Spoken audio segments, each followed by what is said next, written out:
Bismillahirrahmanirrahim. Assalamualaikum warahmatullahi wabarakatuh. Jumpa lagi di Pondok Tin dan di program Senin seputar nanam tin. Kali ini kami akan bahas tentang pengalaman para penggiat, apakah pernah mengalami putus asa atau kapok dengan menanam pohon tin, apa saja sebab-sebabnya, kita coba rangkum di sini. Pertama, penyakit pada pohon tin itu seringkali terlihat di daun, apalagi di musim penghujan. Jadi pohon tin itu seringkali terdapat karat daun, bercak pada daun yang memang membuat tampilannya menjadi terganggu dan kurang estetis. Nah, itu memang banyak cara untuk mengatasi itu. Salah satunya penyemprotan fungisida, atau ada juga beberapa cara dengan menggunakan greenhouse, atau rutin menyemprot ketika hujan turun, setelah hujan turun maksudnya. Jadi sebab pertama yaitu karat daun sering membuat para penghobi tin, khususnya yang pemula, akhirnya enggan meneruskan hobinya. Kemudian kedua yaitu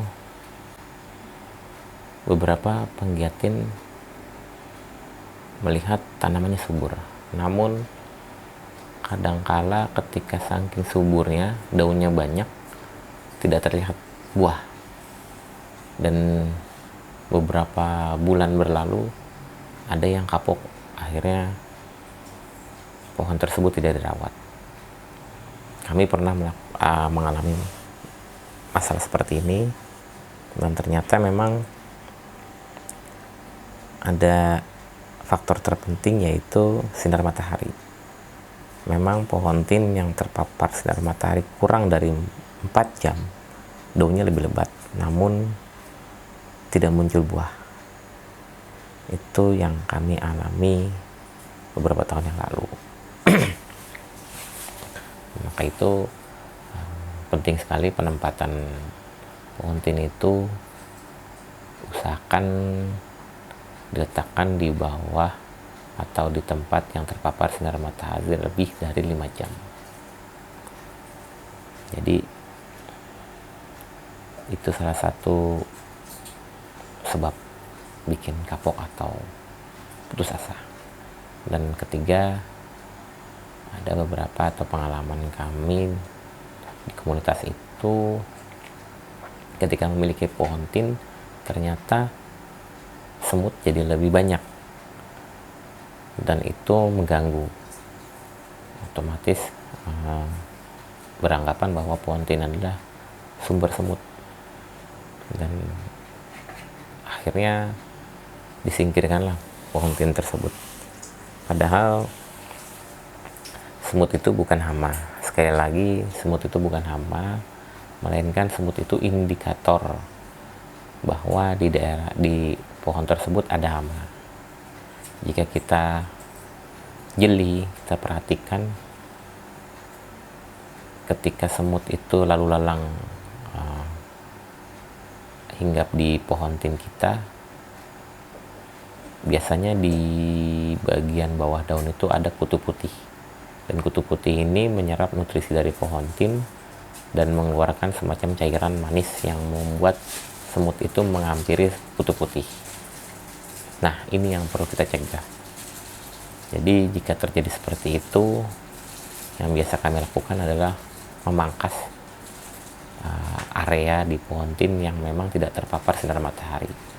Karena kutu putih itu biasanya dia bersembunyi di bagian bawah daun. Jika kita memang bisa memangkas sehingga tidak ada tempat persembunyian, kutu putih itu biasanya enggan hinggap. Atau dengan cara kedua, dengan rutin menyemprot PESNAP, pestisida nabati atau ekoenzim, itu pun bisa membuat kutu putih pun tidak bersarang di pohon tin kita. Itu salah satu sebab dari orang kapok untuk memelihara atau budidaya pohon tin. Kemudian poin berikutnya itu ada yang menanam pohon tin itu karena ingin jual beli atau komersil. Ketika mereka menanam pohon tin dan berhasil memperbanyak, ternyata demand-nya tidak tinggi atau bisa dibilang tidak laku, dan itu membuat beberapa penggiat atau penghobi ataupun yang sudah budidaya pohon tin akhirnya mundur dan akhirnya putus asa. Poin ini memang tentu sebagian besar banyak yang pernah mengalami. Jadi jika terjadi seperti ini, saran kami memang bisa melakukan diversifikasi produk, maksudnya bisa menanam anggur atau menanam delima atau menanam pohon lain yang memang demand-nya lebih tinggi namun tidak melupakan pohon tin, atau tujuannya memang bukan untuk jual beli. Kita coba untuk sebagai ajang dakwah atau siar kita bahwa pohon tin ini memang simbol dari ayat suci umat muslim. Dan beberapa atau poin berikutnya itu adalah pohon tin ini ketika besar ternyata bisa mati mendadak. Ini biasanya para penghobi pohon tin yang sudah senior sudah familiar dengan ini. Jadi harapannya ketika sudah besar, pohon semakin kuat, ternyata untuk pohon tin berbeda. Jadi ketika semakin besar, batangnya besar, ternyata pohon tin itu masih rentan khususnya untuk hama penggerek. Jadi ketika penggerek sudah masuk, itu dalam hitungan hari pohon tin itu bisa langsung mati, ataupun penyakit busuk akar karena memang media tanam yang tidak sesuai, itu pun bisa menyebabkan pohon tin yang sudah besar mati. Itu membuat para penghobi atau penggiat kapok. Jadi saran kami, coba bereksperimental, entah itu dengan grafting, menyambung dengan rootstock loa, atau coba varian lain yang mungkin lebih aman dari hama dan busuk akar. Dan mungkin bisa ditanam beberapa tanaman, menggunakan tanaman refugia atau pengalih hama atau tanaman lain agar pohon tin tidak menjadi sasaran satu-satunya oleh hama. Ada banyak cara bisa kita coba. Dan ada juga yang menanam pohon tin kapok karena setiap kali berbuah itu buahnya selalu dilahap oleh burung ataupun hewan lain, misalnya tikus atau ayam. Dan 1-2 kali seperti itu mungkin kita wajar, tapi jika terlalu sering itu memang membuat kita menjadi kapok ataupun putus asa.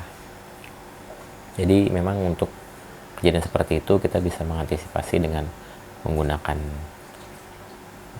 pelindung buah ataupun gelas plastik untuk melindungi buah kita dari sergapan burung ataupun hewan kecil yang lain. Ada banyak cara bisa kita belajar daripada para senior-senior di komunitas. Dan poin berikutnya itu seringkali kita putus asa atau kapok karena kita sering melihat teman-teman di komunitas atau penghobi lain yang hasilnya memang wah, ataupun terlihat lebih subur, lebih segar, lebih banyak buahnya, dan kita menanam tidak seperti mereka. Dan ketika seperti itu terus menerus, akhirnya kita putus asa. Dan saran kami, memang setiap penggiat tim itu memiliki karakter masing-masing. Jadi jangan bikin diri kita sama dengan mereka. Namun carilah perbedaan apa yang bisa kita lakukan yang mereka tidak dilakukan. Itu yang biasa kami lakukan. Jadi banyak sekali seperti yang kami lakukan ketika teman-teman di komunitas itu buahnya besar, daunnya lebat, kemudian tanpa karat. Ternyata memang mereka menggunakan fungisida, kemudian ada pupuk kimia sintetis untuk mensuplai nutrisi untuk pohon tin itu. Walaupun mereka juga menggunakan organik gitu. Nah, di sini kami sama sekali tidak menggunakan pupuk kimia sintetis dan tidak menggunakan pestisida selain yang nabati ataupun fungisida. Jadi jika kondisi pohon di tempat kami tidak seperti mereka, ya kami nikmati. Nah, pasti ketika berbuah kami masih bisa mengkonsumsi tanpa harus muluk menjadi seperti mereka dan seproduktif mereka, karena memang kami hingga saat ini masih menikmati prosesnya. Ada poin berikutnya yang kapok karena susah perawatan. Poin ini memang menurut kami bagi mereka yang belum pernah menanam dan kemudian menanam pohon tin, ada beberapa yang memang putus asa karena kok merawatnya susah ya, disiram 2 kali mati, nggak disiram kering, dan dikasih pupuk mati. Nah, ternyata kuncinya di ilmu menurut kami.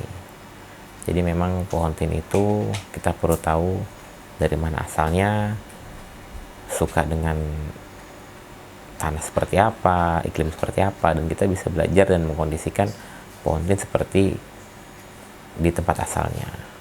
Jika kita sudah belajar tentang ilmunya, biasanya menanam pohon itu mudah.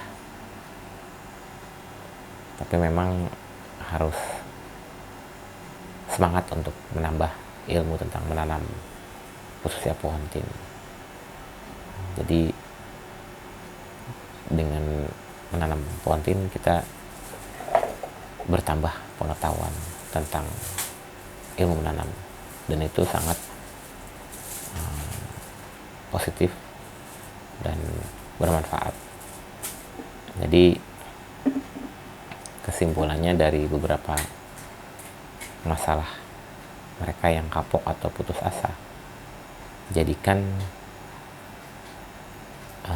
pohon tin ini, jika memang bukan pilihan utama, jadikan gerbang atau mungkin awal dari pengetahuan tentang menanam.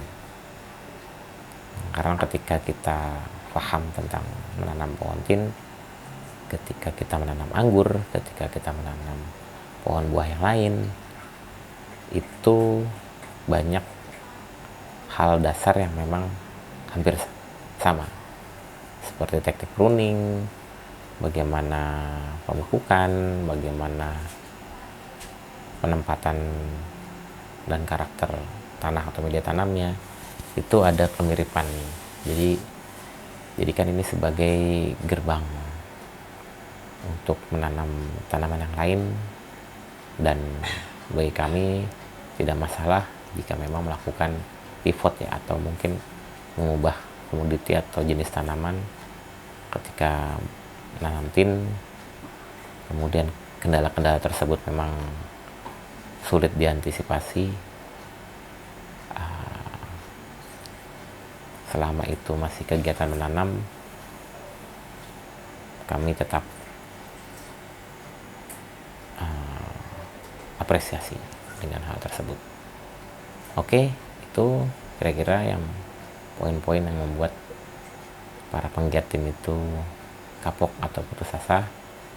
Dan dari kami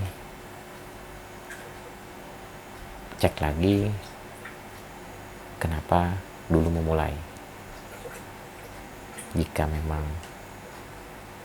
alasannya karena hal yang sifatnya remeh-temeh, kemungkinan putus asa dan kapok itu akan tetap terjadi. Semoga bermanfaat. Assalamualaikum warahmatullahi wabarakatuh.